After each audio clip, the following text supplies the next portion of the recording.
They don't lose them when they get there. Royal seemingly collecting silvers constantly, at least Uzi himself, but has to win to get there at least. Now Royal fans will be emboldened by the fact that in Game 5, this entire series has gone blue side.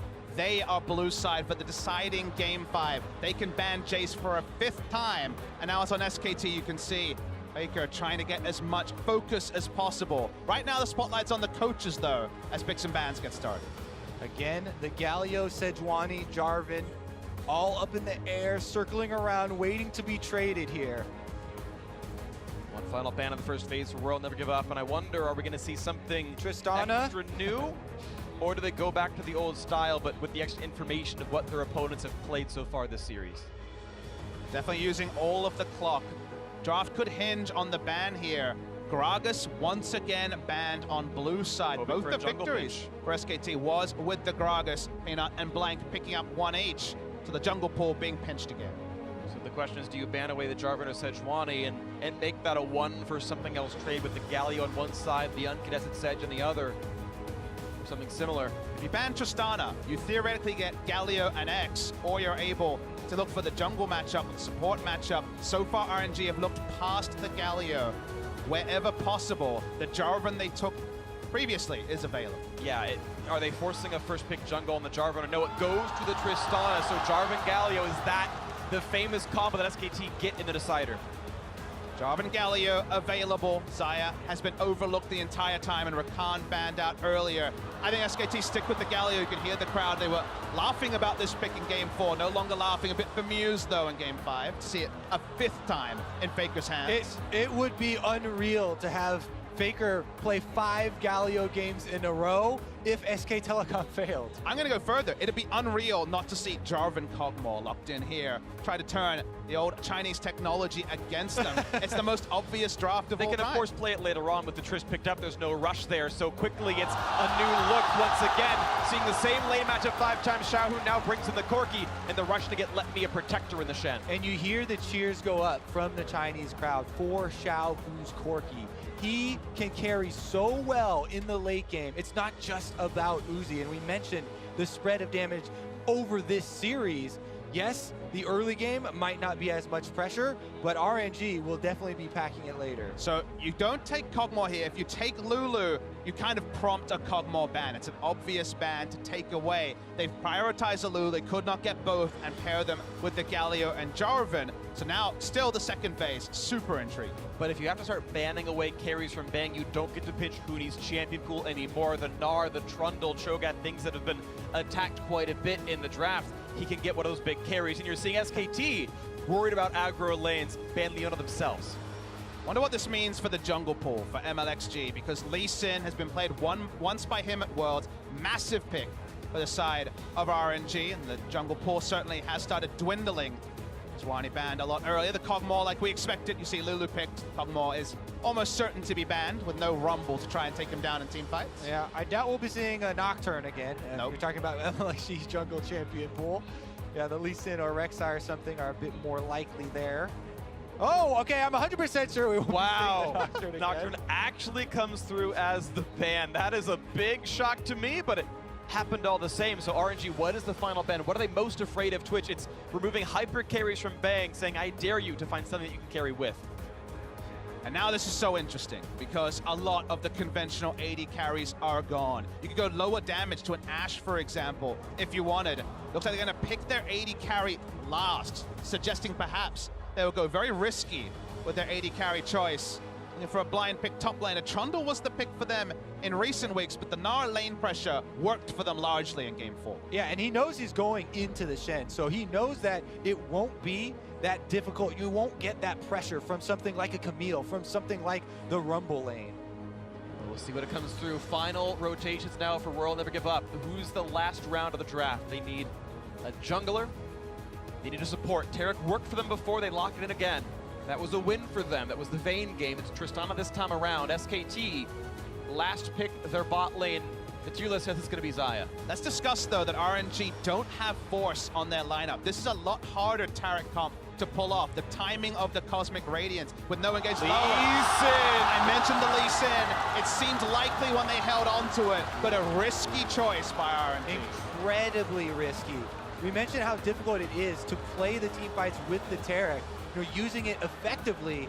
And as Papa said, not a lot of control here, crowd control specifically, from the RNG lineup. Whenever the Telecom can choose when the fight happens, they choose their engage, they get the first target low, they choose the exact timing. A proactive Cosmic Radiance is one of the scariest abilities in the game, but they are very low on those proactive plays, and reactively, we've seen so many teams trip up with the Tarek. I will say that there are a lot of tools around MLXG's Lee Sin to really enable this pick, even more so than usual though. A Shen Stand United could be on top of him when he goes in for an insect play to force that fight. And he can reposition so quickly that the Tarek stun can be extended. It does take a very high level of execution to actually pull that off, but if done so correctly, would be spectacular. Well, here we are into the decider. Bang on the Caitlyn. A little bit of a new look for SK Telecom T1. I don't think a lot of teams saw this champion coming into Worlds, but the Chinese teams popularized it and won with it. And fairly many other squads decided, you know what, you guys are right, this is a smart adaptation. SKT bringing once again a new look into this draft. And MLXG once again on Lee Sin, another champion that people weren't expecting to see much of, but push comes to shove. Backs against the wall now, match point for either side, do or die. All the references you want to make, it is this, the final competition for both these teams. One is going home, and one will move on to the finals. Here's game 5. Uzi once again in this seat. Game number 5 on an elimination series. How will he perform under the pressure with the curse living over his head versus some of the most prolific and the most clutch players in all of League of Legends history on SK Telecom? And it's so surreal because you hear the calls of the crowd. They are desperate to see a Chinese team in the final, for Uzi to actually get that big trophy. You hear the crowd cheer. Remember, it's still another best of 5 after this. Being clutch here is so important for Uzi, but there will be an even further requirement for him in a week's time at the Bird's Nest in Beijing. So there's still so much to be done, and yet it feels like right now we have a final of its own. It's because right now is do or die, as Freak so eloquently puts. All the references, there's plenty of synonyms there, and no one's mind is anywhere but in this game right now. Samsung, WE, not names in their minds. It's all about Bang, Wolf, Faker, Peanut, Huni, Let Me, MLXG, Xiaohu, Uzi, and Ming. These 10 players, the coaches can no longer talk to them. The drafts no longer matter. Execution is all you need. And as minions spawn, RNG gonna go for an invade, try to punish Huni's potential leash. And go back to their side afterwards. It will be a late start though for MLXG. He'll be a few seconds off. As you see, SKT stealing away the Raptors here, getting a bit of experience onto Bang. In particular, only gets one because of the patience range there, and he has to go to lane to get the melee minions. RNG actually went straight to lane, so it might be a level 2 advantage here in the bot lane. Assuredly. I mean, RNG get to shove this early wave in, and they get complete control down here. Shouldn't be difficult for Bang and Wolf to reset off of that tower bounce, though.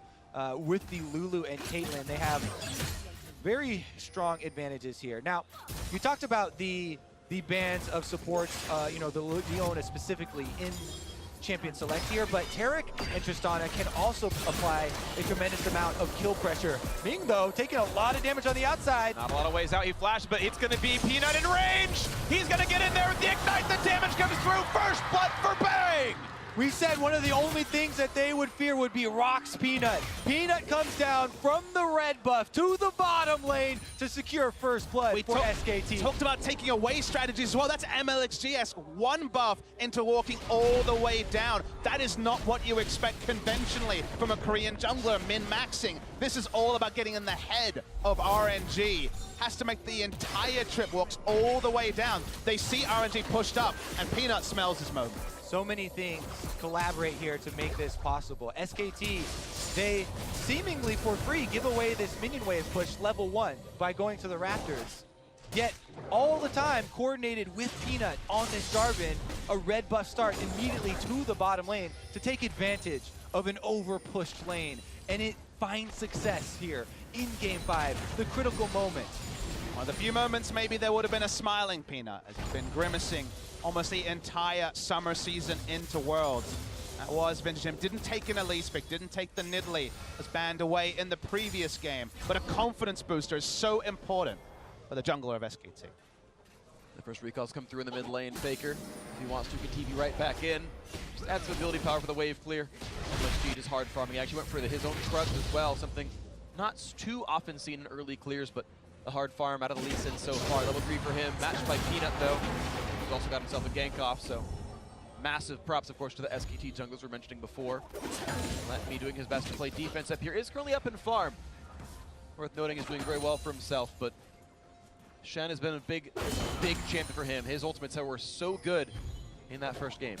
Huni has had 1% jungle proximity. 1%. No visits at all. And some of the lane phases, most famously Game 1, have not gone his way, but he's got that thankless task. We've talked about it a couple of times. Push in, create pressure, even with 2 losing lanes at times, especially during Worlds, and don't die. And there's always going to be that pendulum swing, and he's largely done his job pretty respectably in this series. Meanwhile, opposing him, Letme has diligently done his job on the tanks. Sure. Shen, Maokai, and RNG have been able to really effectively actually use that Shen previously. Remember back to earlier in this series, the bottom lane focus where MLXG did go top. You know, he was able to lend some support to Letme and get Shen to that level 6 where they could take advantage. But right now, it might be him that would be in need of some support.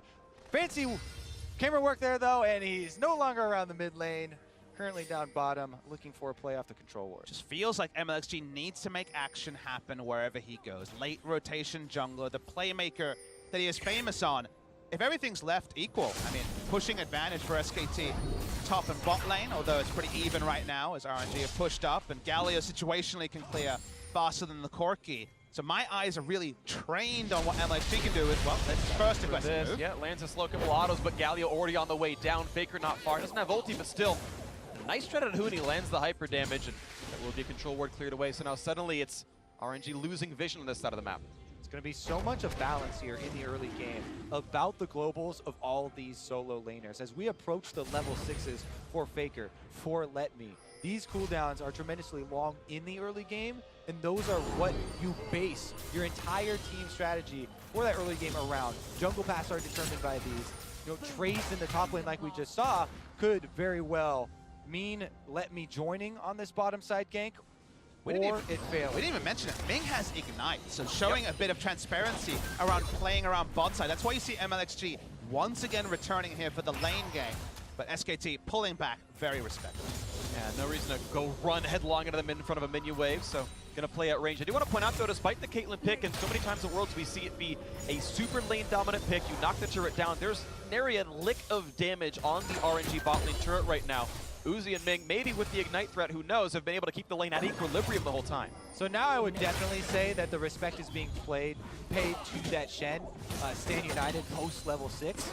But you're right, the kill pressure early on of an Ignite Taric Tristana lane that we talked about, definitely keeping them honest. And pressure actually is a very ambiguous term that we use often as casters in League of Legends, but we could simplistically describe a couple of versions here. So one version of pressure does come from kill pressure, and that is from assassins or from skill combinations like we just mentioned, where you can all in and kill the opposing champion. The other form of pressure that we talk about very often is the ability of a champion to clear out the minions in a much quicker fashion, which basically, again, gives that homework to the enemy, as we can see there, to have to clear out before going for one of those rounds. That's why Galio kind of has the best of both worlds, because he instantly clears a minion wave, leaves, and he even has a global to get somewhere faster than you can, so you're always under intense map pressure. Do you call missing every time he wave clears? He's got the wave clear from level 1. So I take your point, Kobe. It is a very nuanced point. We talk about even the map pressure, the ability to push being enough to create pressure on the enemy jungler because the laners can leave first. Seeing both laners on our screen, leaving for now, trying to provide coverage. MLXG one camp away from 6. Peanut, I believe, was seen coming down through the mid lane. Of course, the minion wave wasn't there, so he gets to walk, and now he is seen. He puts the red ward down and says, I'm not going to bother stealing this one. RNG know that information themselves, of course, as well. As the red buff will be grabbed pretty cleanly by MLXG. First level 6 is going to be that RNG jungler. But Peanut, you expect not far behind. And then it comes to weird summoner spells. Like Ignite on Tarek is something that may never have been played in the entire summer season. It's not what you'd expect. And Exhaust, certainly. Heal has become common. He has the Wind Speaker, so you would have thought heal. But Ignite basically says, wait, you've got a Lee Sin, and your support with a stun has Ignite. You're expecting bot lane pressure, and that probably means that after clearing a wave, Bang walks backwards because he's like, wait, surely the enemy jungler with this Ignite Tarek will play around bot side. If that means the turret lasts 3, 4, 5 minutes longer, just a summoner spell choice is enough to create pressure or implied pressure on the SKT bot lane. And the first recalls come through, of course. Bang with more money gets to finish an entire Ninja Tabby, but it's actually still up in farm for Uzi. A pretty safe recall. So often you see a Caitlyn get to dictate when that happens, come in with BS Rotor's pickaxe, and it's the same attack damage out of the Tristana. And mid to late game, I think there is a massive power spike that comes out of the Trist, much more so than the Caitlyn gets. I mean, on a simple level, late game, it's one threat, and the one threat is Caitlyn. On the side of SKT, a lot of the nerfs towards Caitlyn were about attack speed, base attack speed. Nerfs into meaning attack speed items give her less rewards. So when it comes to late game fights, Xiaohu on his famous Corki that won them a lot of their way towards their eventual second place runners-ups and that won him his MVP is going to be so pivotal because there's a point where SKT may run out of damage. It's definitely true. You have to take into consideration the theoretical maximum damage output for a backline of Corki Triss, definitely higher. But topside, we actually have some action brewing. Okay, Let Me can get to the taunt. He's not going to go for it. He's running out of health instead. So just MLXG gives him a shield. They called that Jarvan and Galley were on the way. Suddenly this could be a 3 versus 2. And Uni, looking to go continually forward, wants to find the CC. Instead, they will find alone time with this turret, though. Sweeper misses the ward, so Peanut Over the play, Flash only lands. Here's the rest of the knockup, and they're going to have all the CC they need. MLXG going to drop 2-0 SKT. And Huni, so much pressure on this top side. Now they even get to cut off Let Me from the minion wave, and Faker instantly teleports back to mid. Such a big play in the blink of an eye. The fact that he's in a ward doesn't matter. They're going to invest a teleport just to keep the turret health up. It's low, but it will not fall now. And Faker loses no minions in there. People question Huni all year long, ever since he joined this SK Telecom version. He's stuck to his style of high pressure, playing forward on the map, drawing extra resources away. And as you talked about earlier, Papa Smithy, he only got 1% jungle pressure from his own team. It's doubled now!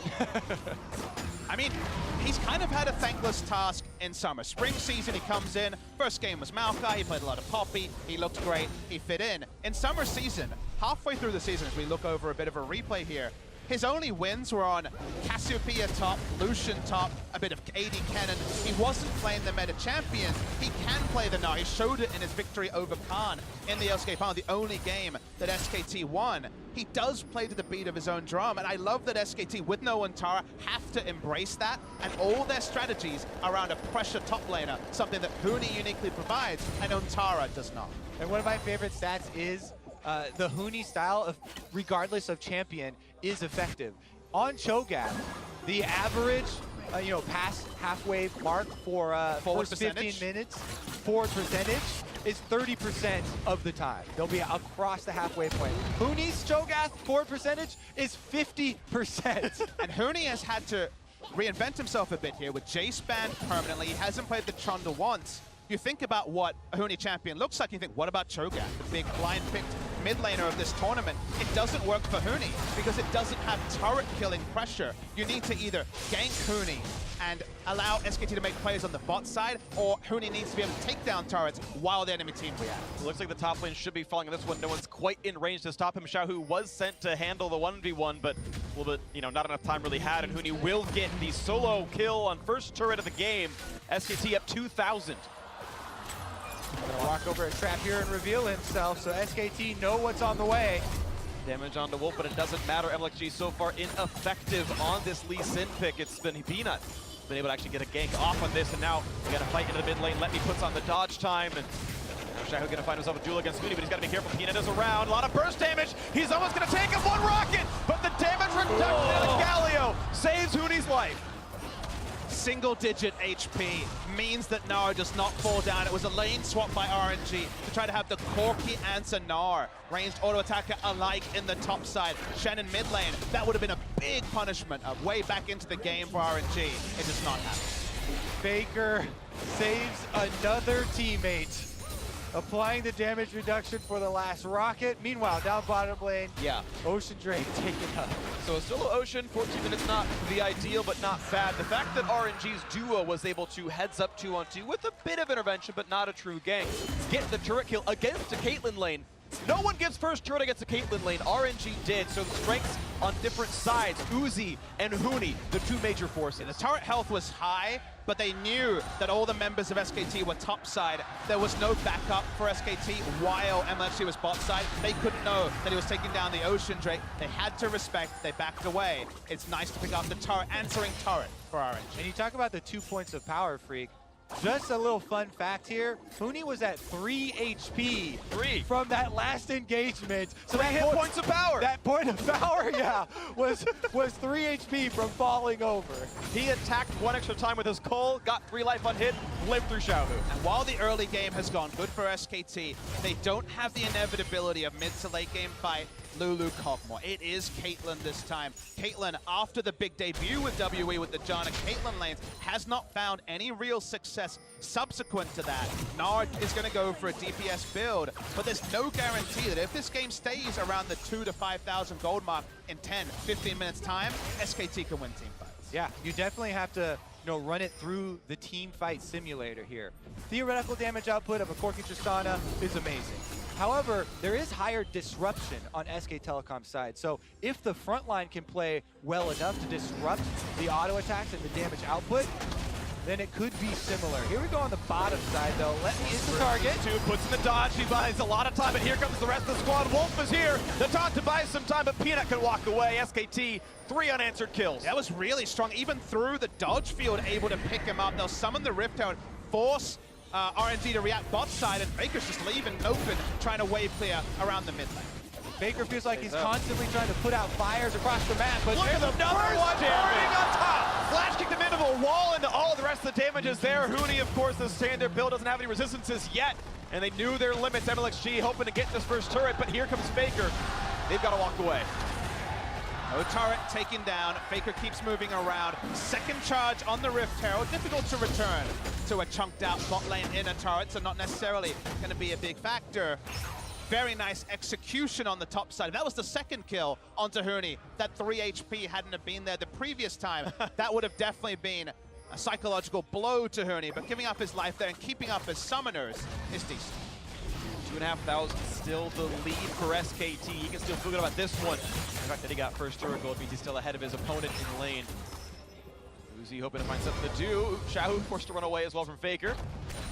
And pressure in all these lanes. Something else that RNG really like to do with Xiaohu on this Corki is have him on the side lane and split pushing. So, we'll get another look at Let Me here on Shen as he gets dove, ending up being a 3 versus 1, but it starts out with just Faker and Peanut doing most of the work. Then Wolf comes in, he adds the wild growth just for good measure. Huni had half a rage bar, so there was a chance if this wasn't instantly executed that he turns around, but the flash kick takes away any time to react. A single auto attack in the air without a flash may have been enough for the transform. Very nice punishment by Arn. I think he was actually in the middle, but I started hearing the sound, but as he leaped, the bounced off, he got the rage. You normally transform in a crunch as that goes in, and those few seconds all they needed. Exactly, you consider one more auto attack connects because of the time to close from the Lee Sin. The transform probably happens, maybe there's a trade kill, but good investment of the flash picks up the proactive play for RNG.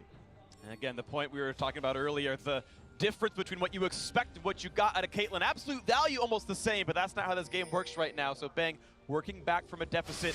The real trough comes at 2 items. I think right now should be, so it's not too bad for Caitlyn. But from this point onwards, Uzi gets more and more powerful than Bang. And I love the fact that Kobe talked about the disruption factor for SKT, because a perfect fight where RNG have the Cosmic Radiance going and then they free hit with it, they will probably win, and I think that will consistently be the trend. But there's so many different ways to force positioning, to bait out something like that big ultimate from Ming, where suddenly it doesn't matter how much damage you have if Let Me and MLXG die and there's no front line for the 280 carries for DPS behind. The execution here for the next 5 minutes are critical because, as we've seen with the stats for Caitlyn, she does drop off with the attack speed nerfs that you're talking about later, Freak.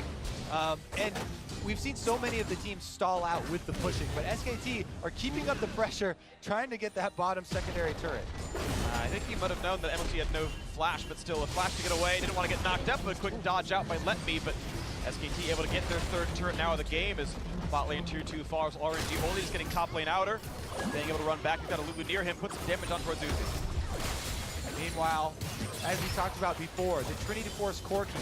RNG love to have Xiao who's split pushing, and now once again making quick work of this top turret. Even though they sacrifice on the bottom side, and Let Me on Shen is unable to deal with the multiple members of SKT down there, RNG are trading some gold and trying to fuel their later game carries. And never lose sight of when the Baron is spawning against a Ardent Sensor Tarek, able to really reapply that in an AoE and force down a fast Baron. So even on simple levels, you think conventionally, hey, you're going to get a Mountain Drake, you're jumping around the right side, you have the right side of control by controlling bot side for SKT. The Baron pressure of this Ardent Sensor Tarek at 20 minutes is immense. It truly is, because all of the champions on RNG also very successfully utilize that Ardent Sensor buff. That's one of those times where the Ardent Sensor gold value of this item will actually be like 9,000 gold. Yeah. This is one of the very best ones for it. I'm actually glad RNG didn't go for this kind of composition. And we'll see if they can make that happen here. Of course, SKT, though, still with the lead from their early plays, but taking back some disadvantages in other spots as Peanut now we go for this Mountain Drake. At the moment where the Galio mid is a comfortable one, he can just lazily walk over to the Baron and make sure nothing's going to happen there to stop the setup, stop the control wards from being too advanced. So tanky that he's happy to face check away. RNG trying to keep that pressure on top side while sacrificing this dragon. They really want more gold. Gold to fuel these carries. And yes, they would love to have a Mountain Drake to really put more threat on a Taric Baron, but if they can get the items onto the Corki and Tristana, that's what they're looking to try and really bridge this gap. There's like the respect that Lulu better in duels right now than Taric, which makes sense. Taric much more of a team fighter, all area of effects around that champion. You saw that Bang is able to push Uzi away despite the momentary deficit. The fact that Uzi has a completed static shift, but no IE done for Bang. Certainly a difference in what would be power in a fight. Thanks to able to control the lane though, and not take too much damage. One of those things though where SKT have a lot of delay. Caitlyn wave clear with a ship, Galio. A lot of globals to bail them out if there's a proactive move. But the delay is not necessarily towards a better moment for SKT in team fights, and that's why RNG, they don't want to opt into this, but they have largely been a team to just have Uzi pushing out minion waves, hit 3-4 items, and then abuse how strong, or embrace how strong their team fighting has been. So for now, SKT happy with the pace of the game. See the continued push as SKT now answering the mid lane, and no one's going to stop them. They got the rest of the team to go away, and this is now 4-2 in turrets. SKT pushing farther ahead, 3,000 now the lead. Cost of having Corki in the side lane, no teleport ward for him to be able to get in there, and obviously a Corki teleport situational at best, so doesn't mean they give away the free objective. And LG now forced to go towards what tank stats he can, getting himself Knight's Vow, but with not a lot of durability, honestly. He can be cut down in a fight now, looking at the next shot towards Bang. Good damage up on here, Shahu getting him down, almost! The barrier, the wild growth, both keep him alive. Two really big cooldowns there, and the pressure mounting for RNG as they collapse around mid lane. Will Peanut be left alone? He is, but he dodges a stun, means he's able to walk away. That could have been a dive if not for the quick fingers and the juke away. Still 3-4 in turrets. The lead is SKT's 2,500, but moments of pushing now for RNG. SKT are going to have to show us something special here. So rarely do we get the feeling in these games where time is not working in their favor, as RNG really starting to close the gap as they get closer and closer to that Corki Infinity Edge coming in as well. I think Bang forgot he didn't finish IE yet. He just got a Zeal, which is more than the combined cost of what an Infinity Edge takes, which is like 1,200 change. Like, I think he just overlooked the fact that he's lowering his damage output, which may come to hurt him in a team fight, but we'll see. Good DPS onto Xiao, who has the movement speed here. Can only assume it's for extra attack speed for the Ardent Sensor, but given the lower value. it's literally not the right item. I know you are the oracle for builds, but hard to forget you don't have an Infinity Edge when your whole item, 6 items is full. I do not see a way of explaining your way out of this He one recalled as it well. exactly 1,200 gold, and I think it's 1,225 to finish IE from this point. And he's like, I need the power spike now. We didn't want to sell a door That and seems shield. more likely than forgetting. I would sell the door and shield though. 100% Either way, we have no infinity edge on Bang for any sort of fight that breaks out around this Baron. And with all of the outer turrets dropping, you know, RNG are moving in, taking the vision control. Even with this middling gold lead here for SK Telecom, it feels like RNG feels so comfortable with the current state of the game. And there it is. Now the Corki has his infinity edge as well. Yeah. So it's 2-0, where it's just 2-1. 2 infinity, maybe beyond that right now. 0 for SKT. Let's see if they get anything out of this one. And I want to move our conversation a little bit since we are in a lull in the action. Not a lot of fights just yet. It's RNG going for vision control. I want to see what legacy these teams can leave for us. Uzi's been in 2 World Finals. Sadly for him, he's lost in both of them. Faker's been in 3. If RNG win this, Uzi gets to tie that mark at being in 3 finals himself. Maybe this will be the one that he wins, but you can kind of tell the tension is there. They're a bit more hesitant to pull the trigger knowing that one mistake is the last mistake you get to make for the year. And like the analyst talked about on the desk, until SK Telecom actually ever get knocked out of Worlds, Yeah. you're not really going to believe that it's likely to happen. It's the mystique around this team with the consistency that they have performed with year after year have really built this up. It's the end of a chapter. If they lose here, they will be remembered, RNG, whatever the result of the final, as ending SKT's undefeated best of series streak at Worlds. And that already is the sort of thing that adds to Uzi's legacy, but doesn't quite get him a title. And the statement always is, I'll believe Rome burns when I see the ashes. Right now there's smoke, but is there really fire? SKT still with the gold lead, and you can argue compositions, but execution is always what matters at the end of the day. And 8 times now, that question's been asked to SKT, will you bow out? And every single time they have won that game instead and gone further and further. There's a reason they have won 3 world titles in his clutch factor. A factor that Uzi just simply has not shown yet in his career. They're looking to go double digits in best of 5s at Worlds as well, would be 10-0 in best of 5 series at Worlds ever since 2013 if they're able to take it here. Well, on to Uzi, Rocket jumps away and decided that he wasn't too afraid of Kaigo's anymore. Gonna waste some vision again. Xiaohu continues to be on the split push with this teleport. This is a double TP team plus Let Me's ultimate. SKT, of course, with a similar situation. They've got the Galio plus the double teleport. One of the little ways that you can feel like RNG is reclaiming control of this game is that Huni is never really pushing past the river on the Gnar. He is basically pushing out a single minion wave that Shen pushed to him, and they're just trading farm between a Gnar and Shen, which lets you know he's not confident enough to keep pushing down. They can't rotate him topside for now. They don't want him to lane against the Corki. So for now, the Gnar pushing pressure on Shen isn't really a bullet point of this game because they're just trading farm between the two. In the meantime, though, SK Telecom still should be able to control the neutral objectives here. They push out the mid wave. Bang and Wolf are rotating over for another Drake.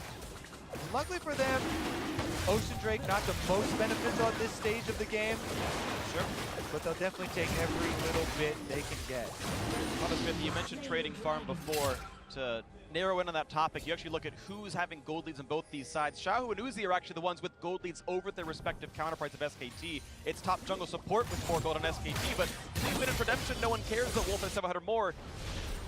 Lulu with a Crystal Embracer doesn't do anything different, so some of these spikes are really valuable, such as Rapid Fire Cannon being done on Uzi and not for Bang. On a simple level, RNG have killed more minions than SKT have, even though SKT have the pressure draft with the Galio Global, with the Gnar who was pushing in. So the fact that RNG have got access to more minions than SKT lets you know that their ability to defend in the early to mid game, to stop the game from snowballing further after the first inner turret went down in the bottom lane, it's been a robust defense, and they've rotated Xiaohu and Uzi around well. End result is big item leads for them right now. All right, let's talk about how SKT could craft themselves a beneficial team fight, though, because there are other items at play here, with Caitlyn traps being able to close off jungle corridors and being able to create terrain with Jarvan for Huni to use for a large Gnar ultimate. Yeah. Speaking of disruption, they have these very big possible combos of Jarvan, Galio, and Gnar getting to that backline and stopping that TPS. Yes, you know, if Free Fire and Corki and Tristan with Infinity Edges are left alone, then they can take the call. The attempt, the flash, and Huni gets which way to go away. And that's not going to get the kickback, but here comes the package. This could be the fight that seals it all. Here they go into the front line. Huni transforms, but will he be knocked down? No. He's going to stay alive. 5v5 still available on both sides here. No one dies. More tools used by RNG. They teleported in. Couldn't find a fight win. Huni can teleport back in, but he will be exhausted on the Mininar. We all take a big gulp, and the game resets again. And they did have to use Huni's flash to get out, so that's one component that would make it easier to pull off that big AoE combo for the back line. As well, Bang on the case. His flash also expended, so have to worry about the positioning. Really important here for the next fight. Definitely agree. 3 summoners for 3, though. The overall trade in this one, no Ignite to reduce the healing out from Bing here is, once again, RNG look to be playing for the ward control, but SKT still has Trinket wards inside the Baron pit, so nothing really stifled out just yet. The minimap not fully gray here as RNG push forward. Once again, get control of mid lane first. And even though it's by a different path, this game's RNG's draft, with where they have the multiple damage dealers in the late game and SKT only having one, still echoes what they did in game 1, where they said, if we can take it late, we will win. Now trying to increase the pace of the game, though. First attempt at Baron. Trying to pull SKT into the pit. Division seen a little bit here as the ward goes over the wall. They know it's at 5K. And Baker holds the front line. What kind of taunt can he get? What kind of setup is there? The snipe coming through. SKT actually re-engaged on the Baron. And they're going to get rid of the Vision. Down to 4,800. Narzen bot lane actually is taking a red buff and pushing. So SKT aren't serious about actually forcing a 5v5 fight, but they have pushed RNG off the Baron. Yeah, they're just trying to delay the members of RNG here. Now, Letme's been sent down to the bottom to deal with that minion wave, though, and SK Telecom disengage. First time they've gotten any sort of control over the halfway mark and actually wards into the blue buff area in a long time. So RNG, a bit out of nowhere starting Baron, cost them a lot of map vision. Yep. SKT get inside track on mid lane. They win the exchange, this turret down below us, 1/3 gone already, down to half HP, and who's going to stop them? Some wave clear from Corki, and it lives at about 1/4 health, but that last minute or so was much better executed by the Koreans, by the defending champions, hoping to reclaim that throne yet again, as they're 1 game away from eliminating Royal Never Give Up here, making it to their 4th final. Most impressive thing to me about SKT this tournament is that they found themselves with the lack of control over games with a gold disadvantage many times over the course of the tournament. And those were the games they actually pulled out and won. They lost to Snowball comps from Misfits twice. They lost to the Fizz Sejuani combo AHQ was playing. But all those long games where they were in large gold leads, they won because the one thing they have been able to do consistently is set up a line of defense, understand if this team makes one move on this part of the map, let's get the maximum advantage somewhere else. They never give up free lunches. That has been the consistent story with SKT, and that's why there, RNG made their first practice move in a while. They said, okay, we've got the item timings, let's start the Baron, let's make the fight now while we know we're strong, and SKT respond to it and actually get an advantage from it. Well, SKT never give up free lunches, but Royal Never Give Up is in the name.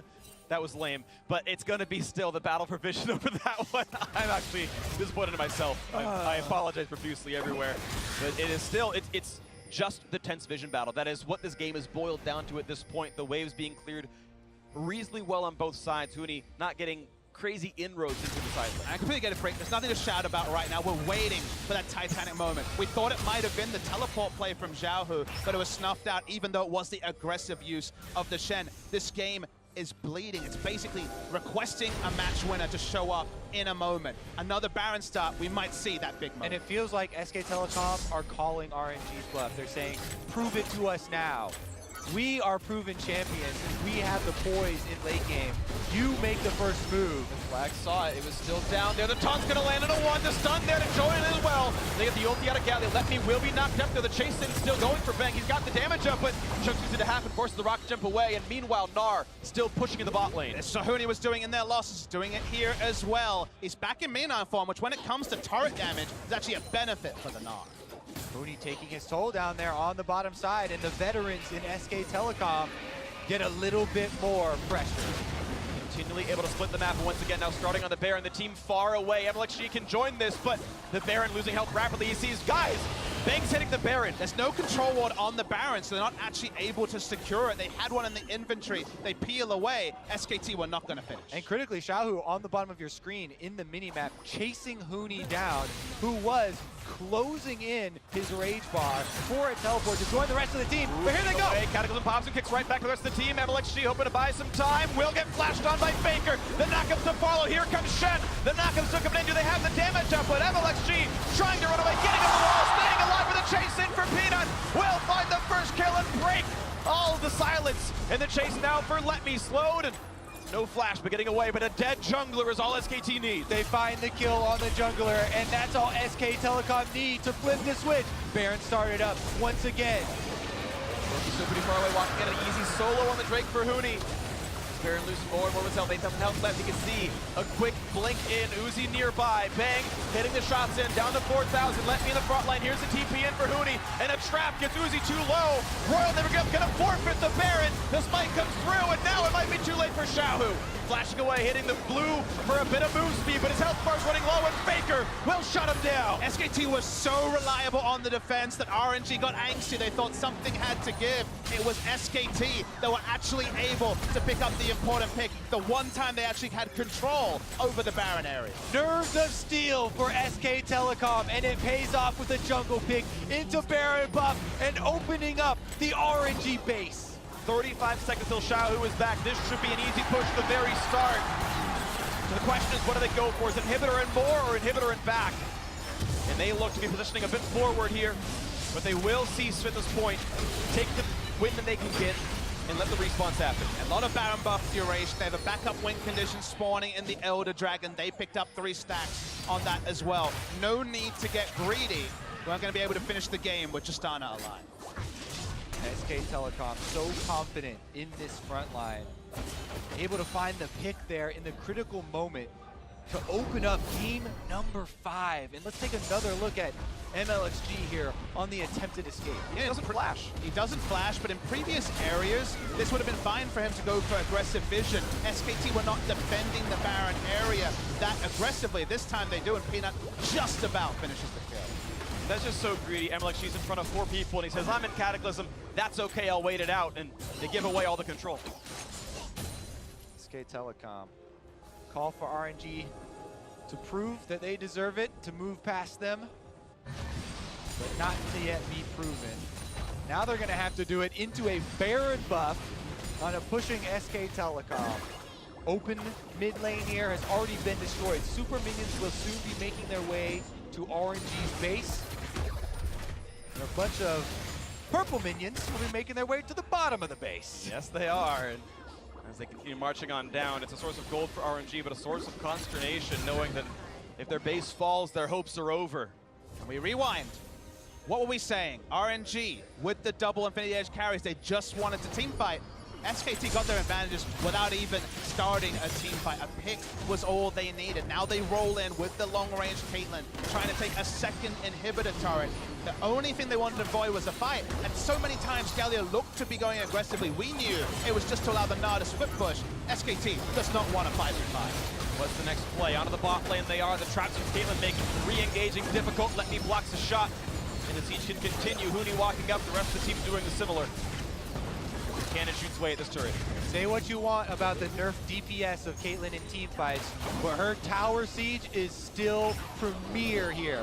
Caitlyn traps basically nullify the opportunities for engagement, and the range destroys the turret. With the turret gone, that means there's no engage to be had for RNG. As we back off of this one, a nice knockback means there's no taunt on Uzi. Look at the next one is Xiao, who actually cleanses away with the QSS. The inhibitor is gone, and now there should no longer be a fight that RNG wants. SKT able to get the clean second inhibitor take with the siege. And we also come back to drop. We said MLXG is on the Lee Sin. They do not have true engage on this team. With MLXG's flash down, even when he buffers a Q onto a front line and you think, oh, is this going to be the insect play? The reliability without the flash is not there. Put down the traps, have the Galio put up his big W taunt, and then take down objectives. The crowd is roaring. They are cheering for RNG. How are they going to fight a 5v5 fight when SKT has spent 37 minutes denying a 5v5 fight? Well, with 2 inhibitors down, there's not a lot of territory for RNG to work with anymore. They've got so much minion clearing duty ahead of them. Every 30 seconds is going to seem like a lifetime as the double stacked super minions will be buffing each other up when mid lane meets bottom lane at the Nexus turrets. It does allow Gold to keep flooding in. Uziana lead currently over Bang on this one, but the siege continues. The overall team gold, of course, much higher for the South Koreans, looking for top lane tier 2 now. Faker able to tank up these shots so easily.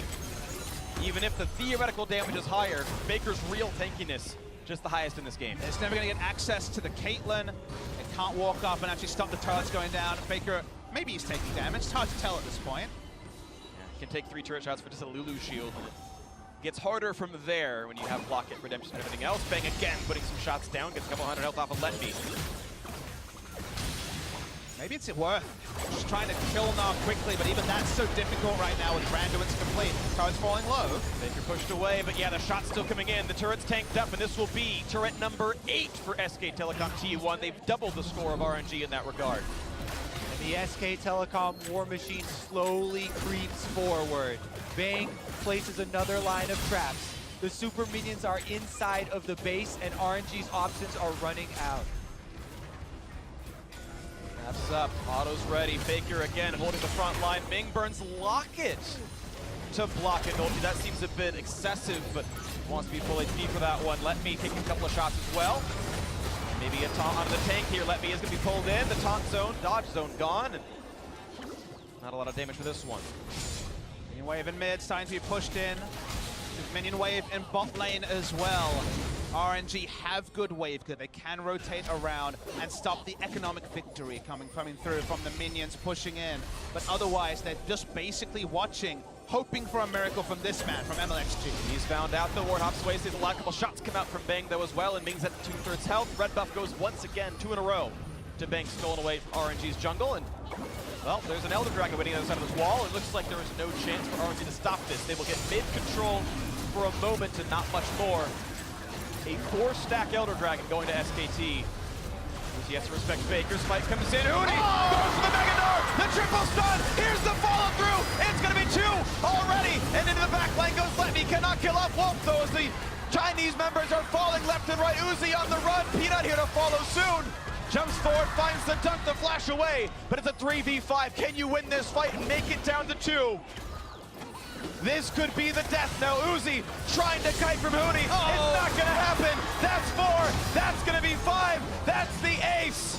And the legend of SK Telecom will not die today.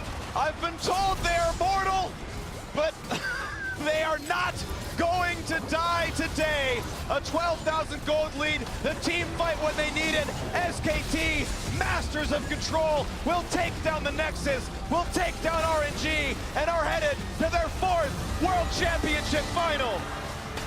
You never profess the death of SKT at Worlds until you see it in front of your eyes. Najin Shield went up 2-1 against them in 2013. Rox Tigers went up 2-1 last year. This team has been down multiple match points before, but they keep coming back, and Uzi could not be the clutch player in the last game. MLXG made the match about himself, drafting the Lee Sin. No big kick coming through from MLXG, and the SK Telecom T1 juggernaut rolls forward to a 4th World Final.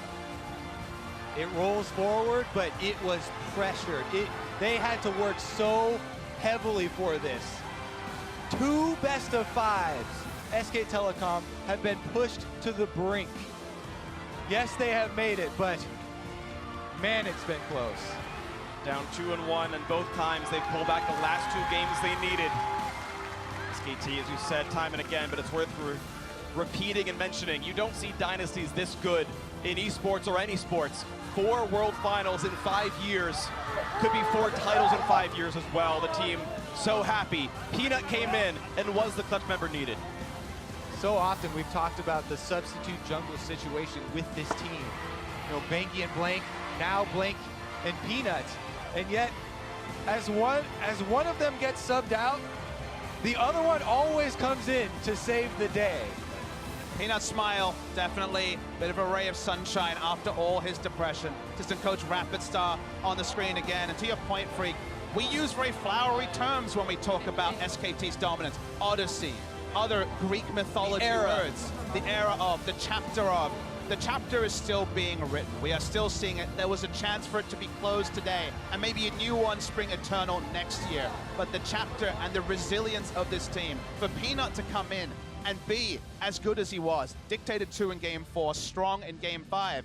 Suddenly, they've got another selection headache on their hands, but it's not which jungler is less bad. It's which weapon do they want to unleash in Game 1 of the World Final, because Peanut looked a lot better. That level 2 gank was vintage Rocks Peanut, just at the right time. The level 2 gank, the catch on MLXG by the Baron that allowed them to break the entire game open. Well, a great win by SKT. To their 4th final they will go. And now to hear more about that series clinching win, let's send it down to our analysts.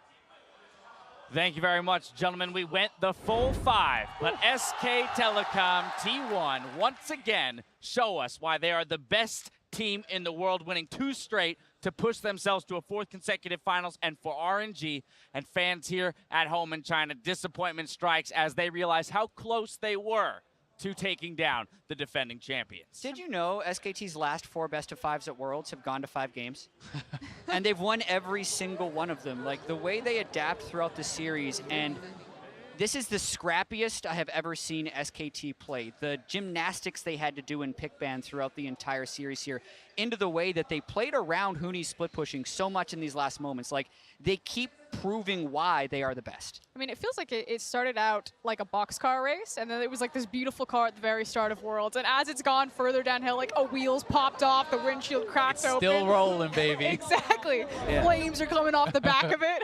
But it is still rolling. I mean, you talk about having to pull off some gymnastics in Champion Select. We look at this game in particular. Whoever thought we'd see SK Telecom banning Leona and Nocturne of all champions in the 2nd rotation, just because they're like, hey, we're not going to get surprised by something crazy like that. And I think with that mindset, it does make some sense. But a lot of people are certainly going to be focused, I think, on the Lee Sin pick for MLXG, because that's one that has such a high barrier of execution. You know, your baseline effectiveness is incredibly low on this champion. Unless you are pulling off fantastic plays at the professional level, the champion simply does not contribute nearly as much as his competitors, as the Jarvans, as the Jarvans and the J4s and Sejuanis. Yeah, and yes, RNG's carries outscaled that game.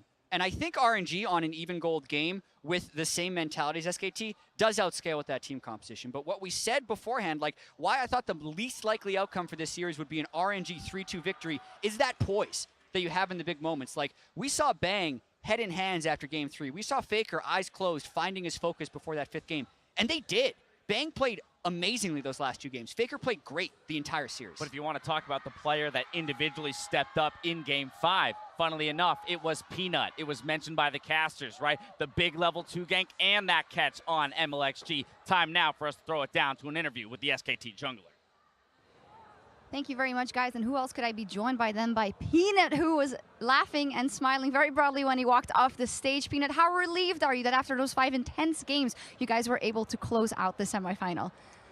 피너 선수 결승전 진출 축하드리고요. 정말 치열한 5경기 끝에 결승전 진출을 하셨는데 지금 어떠한 기분 드시나요? 안도감을 느끼시는지 아니면 정말 그냥 승리에 기쁘신지 지금 현재 느끼시는 심정을 말씀해 주세요. 일단 안도감도 들고 일단 첫 번째로는 일단 승리한 기분이 지금 그냥 말로 표현할 수 없을 것 같고 너무 힘들었는데 제가 롤컵 서머부터 너무 힘들었는데 그래도 오늘 마지막 게임은 좀 잘했다 생각해서 그것 때문에 더 기쁜 것 같아요. 네. I sure am relieved, and it's really hard to I can't express it in words how happy I am by winning the series. And starting from LSK Summers, I had a rough streak, but I'm really glad and I'm satisfied with my own performance for this last game. So this is a really great experience for me. And I can only imagine the pressure that came with you being subbed in for the elimination game for SKT. Can you tell me a bit about what the coaches told you and how you were able to overcome that pressure and prove yourself? 특히 이제 SKT 탈락 위기에서 이제 다시 한번 경기에 투입되었는데요. 그 시점에서 뭐 코치님이나 다른 선수들이 어떤 조언을 주고 어떻게 이제 피너 선수의 어떤 말을 했는지 어떤 마음가짐으로 경기에 투입됐는지 궁금합니다. 일단 조언은 너무 여러 가지로 많이 들어서 그냥 조언들은 진짜 많이 들었고요. 그냥 마인드는 제가 항상 선발로 나와서 항상 경기 임할 때 좀 경기할 때 부담감이 됐던 거는 그냥 교체 당할 것 같다. 그냥 교체라는 생각에 엄청 게임할 때 영향이 많이 끼쳤는데 오늘은 제가 선발이 아니고 서브로 가서 서브로 나오니까 그 부담감이 없어서 좀 잘 된 것 같아요. So I got a lot of advice from my coach and my teammates, but I think I had a different mindset because usually when I play as a starter, I'm worried that it might get subbed out at some point. But since I was subbed in this time, I could just fully focus in the series. You were saying it yourself, had kind of a rough patch in summer and maybe also in this tournament. So I remember you from MSI being smiling all the time, and it was kind of the peanut show. So how is your confidence now going into that all-important last match and that World Championship final?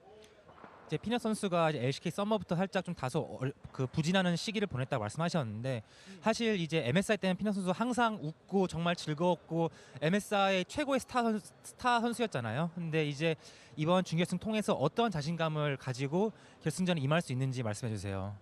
일단 오늘 마지막 5세트를 계속 생각하면서 결승전 임하면 그래도 또 자신감이랑 진짜 약간 자신감을 더 찾은 것 같아요. 저는 계속 있었다고 생각하는데 그냥 없던 자신감도 다시 생긴 오늘 5경기였던 것 같아요. 네.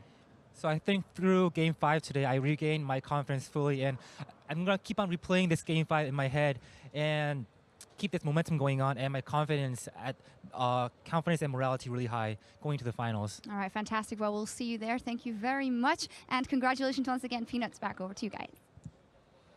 Thank you very much, Shock. Says this is a game I'm sure he'll remember forever. I want to take a look at the moment he might remember forever from it. 33 minutes in, the pick on MLXG to get the Baron for SK Telecom. And let's just take a moment and look at MLXG's flash. That's up. That's available. Still available. Exactly. I think it was straight greed right there, and Faker had been pulling off these bluffs the whole game, and I don't think MLXG expect them to go for it. It then baits in the rest of the Shen ultimate. It means they burn Shen ult, it means they burn Shen flash, it means there's no jungler, and it started this sequence of events with which RNG never recovered.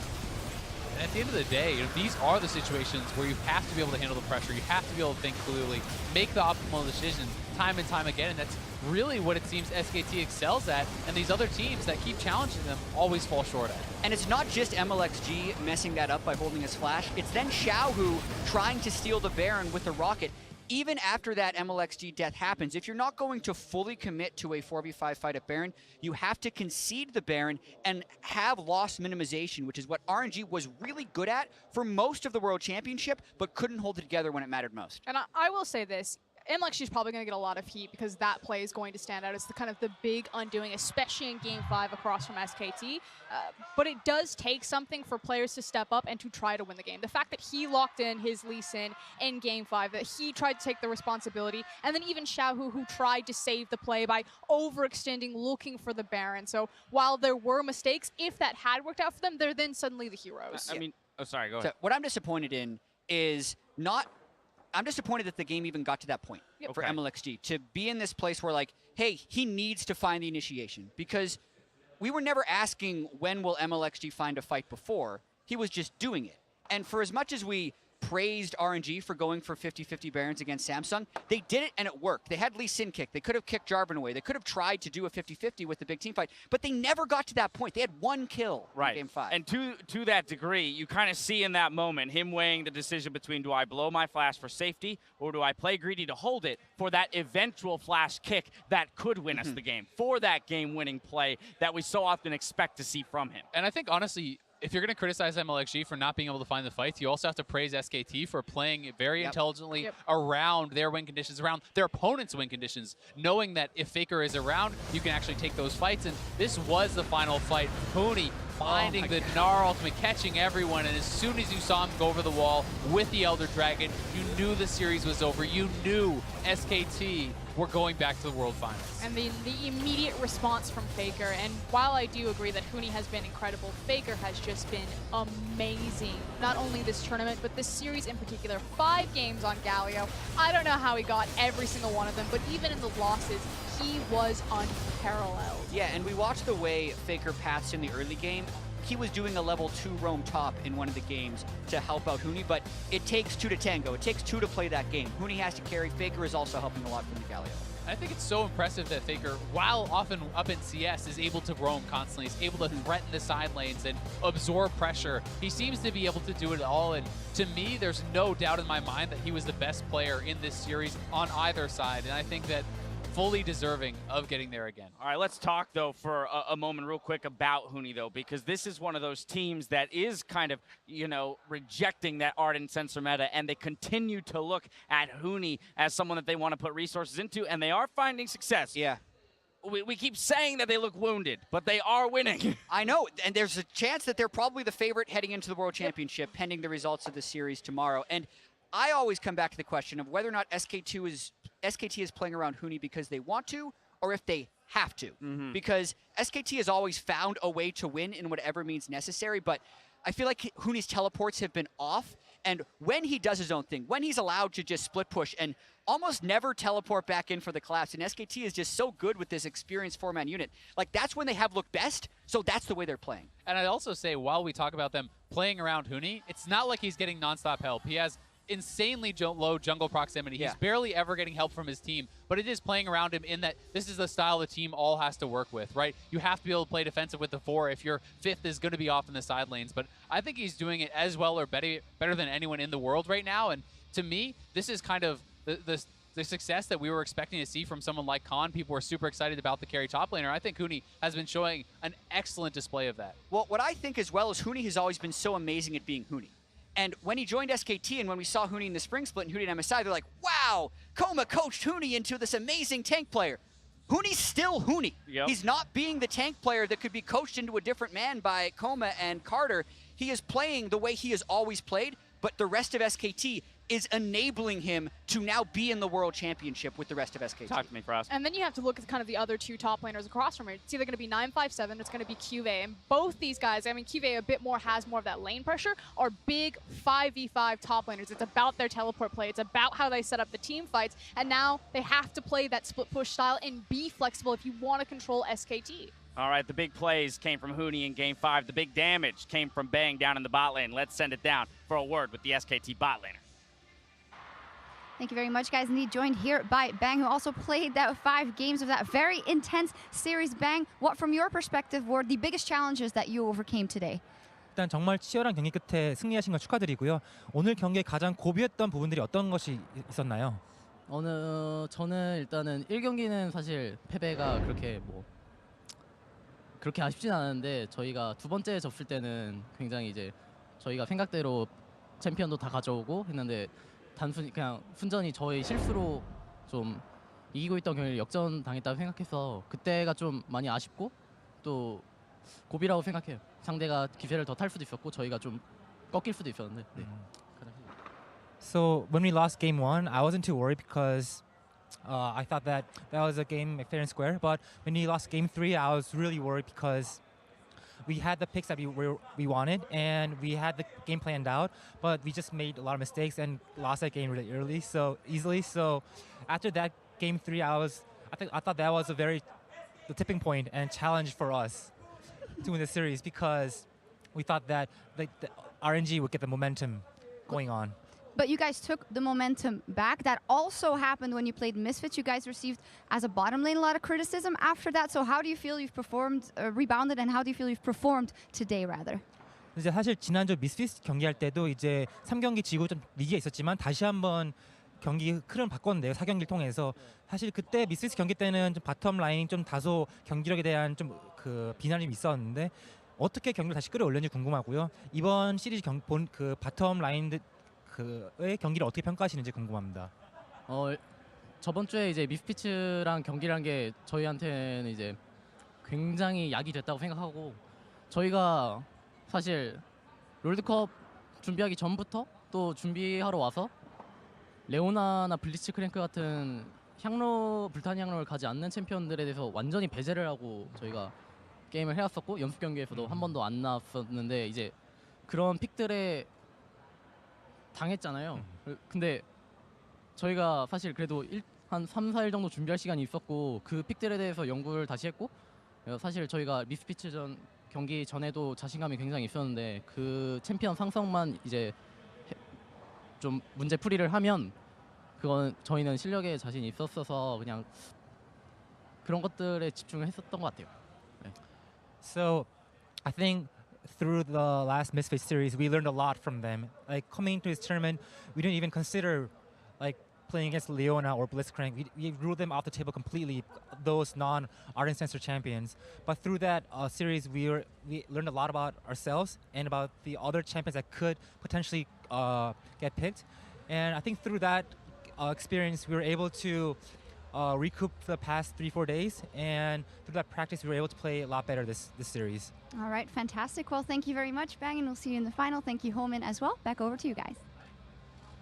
Thank you, Shocks. A nod to Misfits there and what they were able to do against SKT in terms of making them rethink their approach to the game. I think, again, as we talk about how challenged SKT has looked at the different stages through this world specifically, to some degree, it also reminds you again how powerful a team they are when they do absorb that information, turn around and use it for themselves. I mean, that was always the question, is what kind of form are SKT going to look like in 1 week's time? We talk about how they constantly are ramping up during tournaments, and they absorb your powers, they learn from you, and then they execute on them better. So RNG, Misfits send their regards. And I also realized what a crazy road this 5-game series was, because they took a lot from Misfits, right? They hadn't been playing necessarily meta. Galio, J4, Lulu, Caitlyn, Nar. That's nothing crazy, and that was the Game 5 team composition, but it was the journey to get there. The fact that Nocturne and Leona bans were thrown in there in between, but ultimately they did manage to manufacture what felt very comfortable for them in the end. And when we talk about SKT, we talk about Dynasty. It takes a lot to sustain a Dynasty, but we like to recognize one player who is crucial in finding that win for SKT. So player of the series is being awarded to Faker. Shocker. I mean, he is the Dynasty at this point. Let's be honest. This guy, one of the most impressive things about it is not only his incredibly long-term success, it's the fact that every iteration of SKT is built around him. He is always the focal point. He is always the star. And it seems like there's no sign of them slowing down. And when you're going to find all of that success, why not build around Faker? I mean, there was games where this guy was ganking top, mid, and bottom all within 5 minutes. Only one champion portrait necessary for this graphic. Normally, we're trying to cram like 3 different photos in there. Nope, not today. I haven't verified this, but I feel like that's the first time someone's played the same champion all 5 games of Best of 5 at Worlds. It might. That's a totally unverified stat.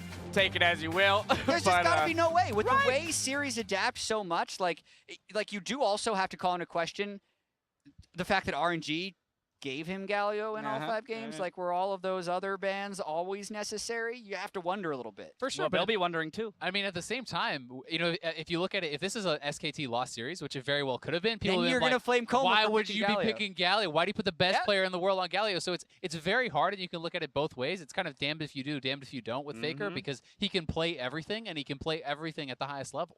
I mean, I think the thing about Galio, though, is it just allows Faker to do everything. I almost wouldn't rather have him on any other champion. Like, he can absorb any sort of pressure in the mid lane. He can gank everywhere around the map. He's running double teleport. Like, that guy was everywhere doing everything that his team needed. It allows him to do everything. He's done everything. Let's toss it down to Shocks one more time to speak with SKT's mid laner.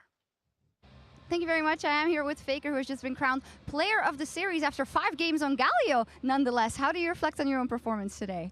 페이커 선수 갈리오를 5경기나 하고 결국 이제 시리즈 MVP로 뽑혔습니다. 본인의 경기를 이번 경기를 어떻게 평가하시나요? 네, 오늘 좀 갈리오로 실수가 많긴 했는데 제가 또 워낙 갈리오를 잘하다 보니까 받을 줄 알고 있었는데 뭐 크게 놀랍지는 않은 것 같아요. So I did make some mistakes, but I was well aware of how good I am with the Galio. So I was actually expecting to receive the player of the series. So I'm not too surprised. Not surprised. So there you go. When it comes to the knockout stage, this has been one of the most, if not the most challenging knockout stage for SKT so far, with 2 matches going to Game 5. How has that influenced your mindset now going into the final? 사실 이제 페이커 선수는 지금까지 모든 롤드컵을 통틀어서 가장 어려운 다전제 시리즈, 모든 다전제 시리즈를 5경기까지 가면서 이제 힘들게 승리하셨는데요. 이러한 좀 고전을 겪으면서 결승전에 올라가는 마음가짐을 어떻게 갖추고 계신지 궁금합니다. 저희가 지금 많이 부족하기 때문에 오전제 5경기를 다 많이 치르고 있는데 다음에 좀 더 보완을 해서 최대한 3경기 안으로 이길 수 있게 바꿨으면 좋겠고, 왜냐하면 제가 지금 좀 배가 매번 끝날 때마다 배가 고파가지고 다음에는 좀 빨리 밥을 먹고 싶네요. So I think it was due to us making a lot of mistakes and our poor performance that we had to go to Game 5 for every single series. So going to the finals, I would like to make sure that we improve and work on our mistakes so we can end the finals by game 3 because I'm really hungry right now and I hope to finish the final series within 3 games so I can go eat quickly. Okay, I see that is of course a very important thing to think about. Yet the finals still have to be played in that amazing Bird's Nest Stadium in Beijing. Who are you hoping to face there, Faker? 이제 결승전에서는 이제 정말 어마어마한 규모의 경기장인 베이징 올림픽 스테디움에서 경기하실 텐데요. 그 경기장에서 어떠한 팀과 붙기를 원하시나요? 네, 저는 일단 큰 경기장을 가본 적이 몇 번 없어서 이번에 특히 기대되고요. 뭐 저는 언제나 그렇듯이 어느 팀이 올라와도 크게 상관은 없을 것 같아요. I'm really looking forward to play at the Bird's Nest because I don't have actually much experience in playing in that size of a stadium venue. So I'm really looking forward for that experience. But I don't have any actually big preference of who I'll play against as usual. All right, well, we'll see what happens. Thank you very much. Faker, a very cheeky Faker this time around. Back over to you, Guy. Thank you very much, Shox. Pointing out the fact that he hasn't played in a stadium as large as the Bird's Nest. If we recall, the one Worlds he missed was the one in Sangam, World Cup Stadium, and that was the next largest venue. So that will be a treat for him now that he has booked his ticket to Beijing.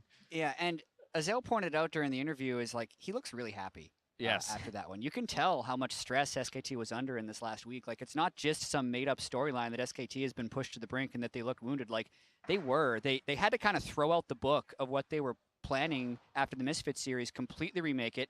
Then the Leona Blitz stuff didn't work. They had to remake it again, go back. Like they have been so damn scrappy that you can see it. Faker's just really relieved and happy to be through to the finals. And so while we go for it. Closing point on Faker. To me, it's just the fact that they have like this Mary Poppins bag where they are able to like reach in, and it's like you have no idea like how many strategies do they have. There has to be a bottom to that bag. There's only so many champions in League of Legends, right? But while we talk about how SKT has been pushed to the limits in this World Championship, I think we have to talk about the teams that have pushed them to those limits. And in this case, it was RNG. We are saying farewell to them, Uzi and the crew. But they did put up quite a performance today, and once